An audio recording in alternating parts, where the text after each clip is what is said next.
Bismillahirrahmanirrahim. Alhamdulillahirabbil alamin.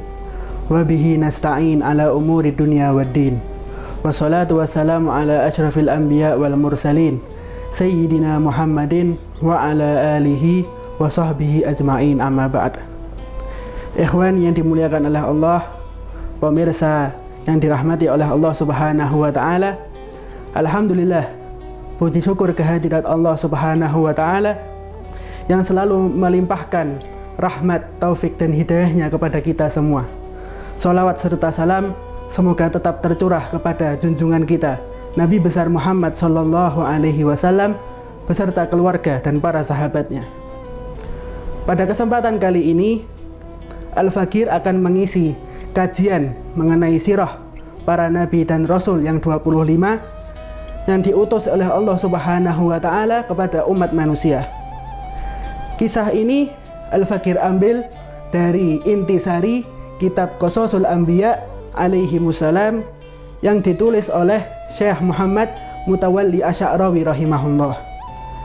Semoga kita semua bisa mendapat manfaat dari kitab beliau ini, bisa menambah wawasan kita dan semakin mengenal siapa mereka, para nabi dan para rasul yang diutus oleh Allah Subhanahu wa taala ke muka bumi ini, dan menjadikan kita semua semakin dekat kepada Allah Subhanahu wa taala. Amin ya rabbal alamin. Kisah pertama yang ingin Al-Fakir sampaikan yaitu adalah kisah Nabi Allah Adam alaihi salam. Dan apabila kita membahas mengenai kisah Nabi Allah Adam alaihi salam, maka kita tidak bisa lepas daripada kisah penciptaan manusia, di mana Allah Subhanahu wa taala menciptakan Nabi Allah Adam alaihi salam dari tangannya. Maka dari itu kita semua makhluk Allah Subhanahu wa taala wajib bagi kita untuk menaati perintah Allah Subhanahu wa taala dan harus jalan di dalam sunnatullah taala. Allah Subhanahu wa taala berfirman di dalam Quran surat Shad ayat 72, "Fa idza sawaituhu wa nafakhtu fihi min ruhi." Maka apabila telah kusempurnakan kejadiannya dan kutiupkan kepadanya roh ciptaanku. Di dalam ayat ini Allah Subhanahu wa taala menjelaskan kepada kita bahwasannya Allah Subhanahu wa taala menciptakan manusia, yang mana di sini adalah Nabi Allah Adam alaihi salam, langsung dari tangan Allah Subhanahu wa taala. Kemudian setelah Allah menciptakan Nabi Allah Adam alaihi salam, Allah memerintahkan seluruh makhluk dari jenis malaikat dan jin untuk semuanya sujud kepada Nabi Allah Adam alaihi salam. Semua makhluk sujud kepada Nabi Allah Adam terkecuali satu, yaitu setan dan iblis. Allah Subhanahu wa taala juga berfirman, "Qala ya iblisu, ma mana'aka an tasjuda lima khalaqtu biyadai? Astakbarta am kunta minal alin?" Wahai iblis, apa yang menghalangi kamu untuk sujud kepada yang telah kuciptakan dari tanganku? Apakah kamu menyombongkan diri, ataukah kamu merasa termasuk orang-orang yang lebih tinggi? Di dalam ayat ini Allah Subhanahu wa taala menjelaskan kepada kita bahwasannya Allah menciptakan Nabi Allah Adam dari tangannya sendiri dan berbeda dari makhluk-makhluknya yang lain. Pemirsa yang dirahmati oleh Allah Subhanahu wa taala, di dalam tafsir Syekh Muhammad Mutawalli Asy'arawi, beliau menjelaskan bahwasannya kata Adam dalam bahasa Arab yaitu berjenis kelamin mudzakkar, yaitu adalah laki-laki.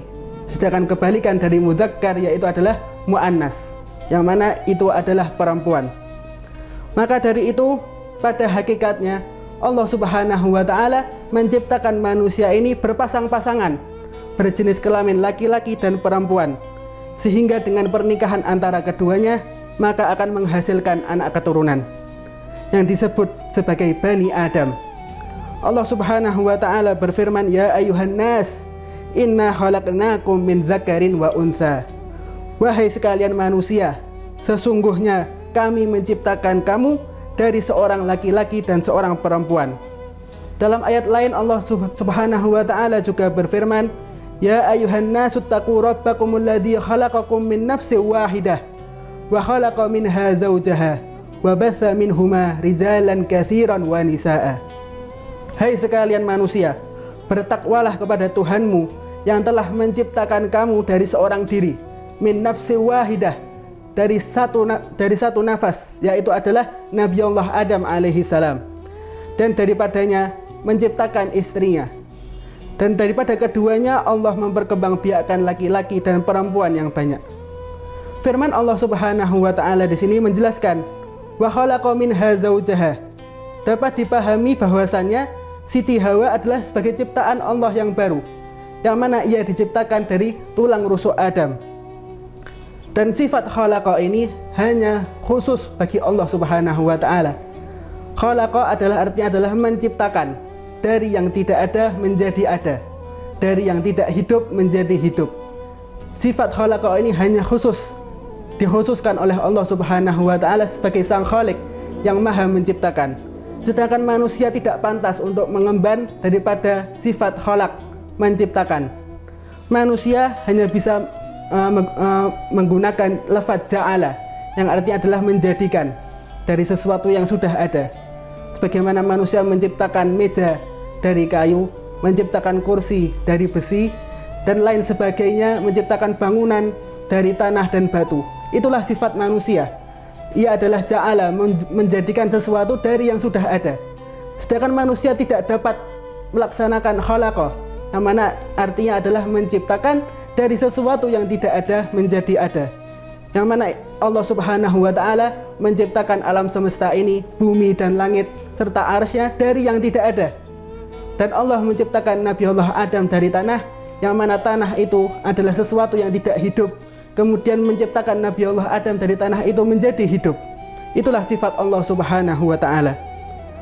Sedangkan dalam kalimat wa khalaqa minha, di sini tafsir Syekh Muhammad Mutawalli Asy'arawi menjelaskan bahwasannya minha artinya adalah menciptakan Siti Hawa sesuai dengan gambaran Allah menciptakan Nabi Allah Adam.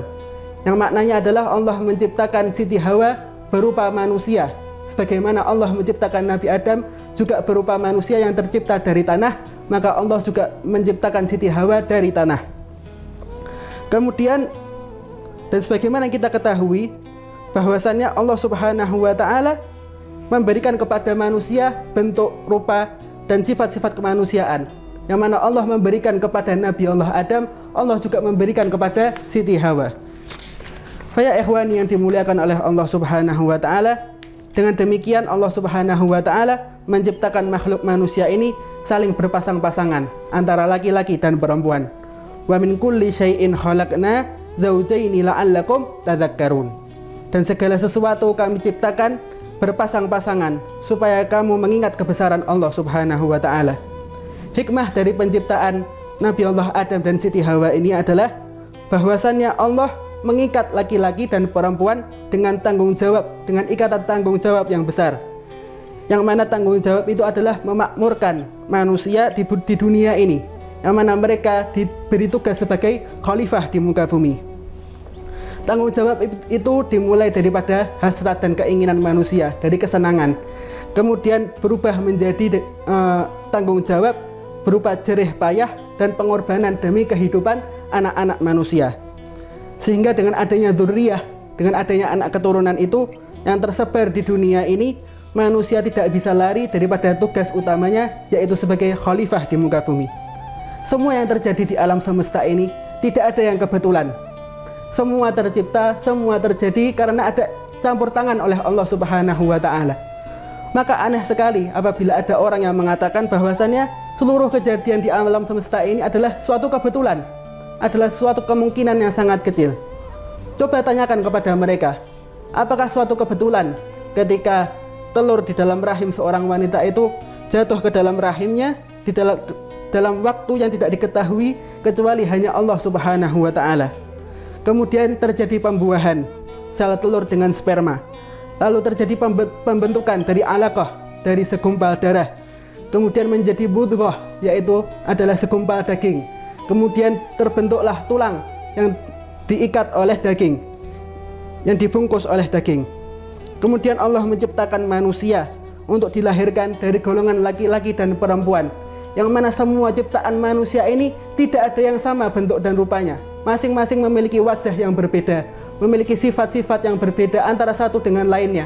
sehingga manusia tercipta berbangsa-bangsa, bersuku-suku, dan saling berbeda antara satu dengan yang lainnya. Apakah semua itu terjadi secara kebetulan? Mustahil sesuatu yang diciptakan secara kebetulan itu memiliki keteraturan yang sangat rapi. Sedangkan proses penciptaan manusia ini diatur dengan keteraturan yang sangat rapi, yang tidak mungkin bisa dilakukan terkecuali oleh Sang Pencipta, yaitu Allah Subhanahu wa Ta'ala, yang Maha Kuasa lagi Maha Menciptakan. Semoga yang sedikit ini bisa memberi manfaat bagi kita semuanya. Hadza minni wal afu minkum wa sallallahu ala sayyidina Muhammadin wa ala alihi wa sahbihi wa sallam walhamdulillahi rabbil alamin.